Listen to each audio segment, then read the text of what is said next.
In what movie did you like the bad guy more than the good guy? Hercules, the Disney animated version. I really liked Hades' character. My sister loves Hades, the real one, not the one from the movie, and says that he chose to be the king of the underworld. Hades from the myths is one of the more likable gods for sure. In fact, the entire Greek mythology kind of fits this thread because Zeus is such a dick but was revered as the supreme deity. Hades only abducts one woman, compared to the rest of them, that makes him the least rapey Greek god. And I've seen versions where she actually chose to go with him, but no one else knew except Hades and Persephone, and they all thought he was lying and she had Stockholm Syndrome. I don't know if those are from actual ancient Greece or modern rewrites. But regardless, even in the standard tale she chooses him, and it's her controlling mom who gets all pissy about it when she's gone and demands she comes home for half the year instead of living with her own husband. Edit, fix typo. That's how Hades tells it in one of the Dresden Files books. For Dresden Files, Hades was pretty chill. Do you know my dog's name? Cerberus, I said promptly. But everyone knows that. Do you know what it means? I opened my mouth and closed it again. I shook my head. It is from an ancient word, Kerberos. It means spotted. I blinked. You're a genuine Greek god. You're the lord of the underworld. And you named your dog Spot? Who's a good dog? Hades said, scratching the third head behind the ears, and making the beast's mouth drop open in a doggy grin. Spot is. Yes, he is. I love that entire scene so much. One more day until peace talks. Dr. Houseman and Dirty Dancing. The man works his ass off so he can take his family on a nice, long vacation. The doc is a very lenient parent, giving his teenage daughters all kinds of leeway and freedom to do whatever they want. When Baby asked for $300, which is a large sum of money back in 1962, her dad gives her the money with barely any hesitation, because he trusts her. Baby gives that money to one of the dancers so she can get an abortion. It's botched, and who saves the day? Oh, right, Dr. Ducking Houseman, of course. He makes one comment about that being where his money went, and then gets to work saving the woman's life. And Baby's punishment for taking $300 from her father under false pretenses? She can't do her dance routine for other vacationers. That's it. She has to sit with her parents for a couple of hours. Literally the most lenient punishment imaginable under those circumstances. But of course Patrick Swayze comes in and is like, nobody puts Baby in a corner. Fuck you, Patrick Swayze's character. Baby fucking deserves to be in that corner. Don't forget, Baby was only 16.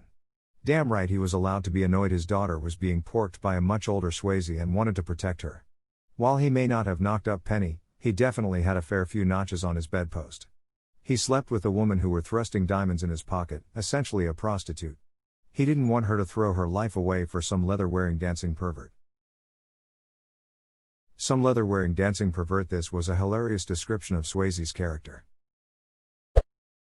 As much as I love Clarice Sterling in Silence of the Lambs, Hannibal Lecter is still the best character in the whole movie despite only have 16 minutes of screen time.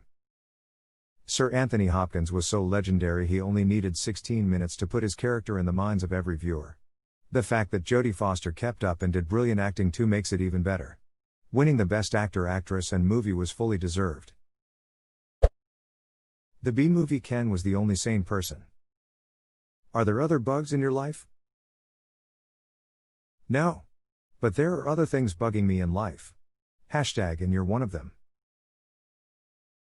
Is that an actual dialogue in the movie? You think a couple of Redditors just came up with that A+ writing in the comments? I like bad guys who have legit reasons.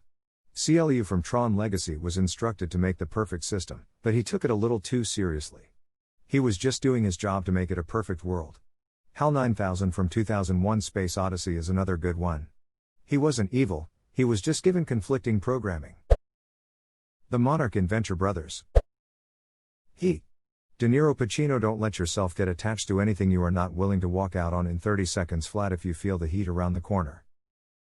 Agreed, though you could make an argument for Waingro being the actual antagonist for both. Duck Waingro. Waingro is the agent of fate. That whole movie is full of characters who have externalized their locus of control. I do what I do best, I take scores, you do what you do best, take down guys like me. De Niro and Pacino both see themselves as being incapable of anything than what they are. Waingro becomes the deciding factor for their fates. Kung Fu Panda 2. I like cold calculating villains who don't need to be ultra strong or puppet masters to prove that they're a real threat. Shen was really interesting because he was smart in his strategy, and especially when he tries to stop his fate, but everything he does only seals it. Shen was honestly one of, if not the most intimidating animated villains around. You know what he could do. You know what he would do to get what he wants. Everything about him is just top notch. His design, his motives, his fighting style, everything. He's also one of the few who's insane but not in an exaggerated or overdone way. Think of him like President Snow in Hunger Games basically. Gary Oldman really did brilliant work on that character. It was perfect casting. He made him sound sophisticated, like you can believe he would be able to build up the following that he did with the wolves, but at the same time you get that hint that he is intensely paranoid and growing more so until the very end. Wile E. Coyote. Dude was starving in the desert and just wanted to eat. I don't know how he can order all these gadgets and yet not order any food. Guy wanted to earn a meal. Man deserves to hunt. Meryl Streep's character in The Devil Wears Prada. So much more interesting than Anne Hathaway's character. And in many ways she was right. This is business at the top, and Anne Hathaway's character was a naive child wandering into a battle of giants. Anyone who doesn't want to be a part of that world should just get the hell out of it. She showed a lot of patience with her and brought her far with the company, considering that she was brand new to the game. The job sucks ass, for sure. You guys are both right, but Meryl Streep's character was still a nightmare of a boss. That's true, but the story was written from Anne's character's perspective. I'm sure that if Meryl's charter wrote a book about their relationship, it would be titled This Completely Unqualified, Overconfident Woman I'd Trained from Nothing Who Left Me the Minute She Was Becoming Useful. There's a reason why narrative bias is part of literary and cinematic analysis. Emperor's New Groove. Yzma and Kronk, they're entertaining to watch until today. The poison. The poison for Cusco. The poison chosen specifically to kill Cusco. Cusco's poison. You know, in my defense, your poisons all look alike. Pull the lever, Kronk. Wrong lever. Why do we even have that lever? My spinach puffs. As I get older, I sympathize more and more with the principal and sister in Ferris Bueller's Day Off. Ferris did need to take more responsibility for his actions, but that does not excuse the principal ducking out of work, breaking into Ferris's house, and hitting their dog over the head with a ceramic pot. The principal really needed to accept the things he could not change and move on with his life. He took Ferris's action personally, instead of realizing Ferris's behavior had nothing to do with him, and Ferris would be out of his life soon anyways. Yeah, do what normal educators do, just count down the days until the problem kid graduates, and is no longer your problem. Megamind, but that was kind of the point. His brain just too thick. I love you, random citizen. Megamind, as you can see, you've fallen right into my trap. Metro Man, you can't trap justice. It's an idea, a belief. Megamind, but even the most heartfelt belief can be corroded over time. Metro Man, justice is a non-corrosive metal. Megamind, but metals can be melted by the heat of revenge. Metro Man, it's revenge, and it's best served cold. Megamind, it can be easily reheated in the microwave of evil. Metro Man, well, I think your warranty is about to expire. Megamind, maybe I have an extended warranty. Metro Man, warranties are invalid if you don't use the produce for its intended purpose. Roxanne, girls, you're both pretty. Can I go home now? Love this movie.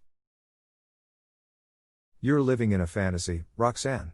There is no Easter Bunny, there is no Tooth Fairy, and there is no Queen of England. Rumpelstiltskin in Once Upon a Time. Even before his redemption arc, he was just so much more entertaining for me than any of the good guys. Him and Regina were the true stars of that show. Robert Carlyle and Lana Parrilla absolutely stole the show. They're the only reasons I kept watching, TBH.